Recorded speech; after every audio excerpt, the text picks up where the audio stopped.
काही जणांना प्रश्न पडतो ना की कोकणकर दरवर्षी गावाला शिमग्यासाठी का जातो.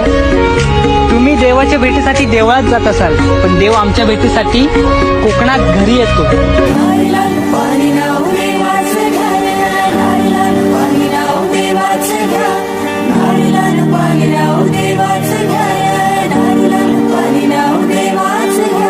येताले देवा तुला मी पाहिलाय खंदेरी डोंगर बनाविला.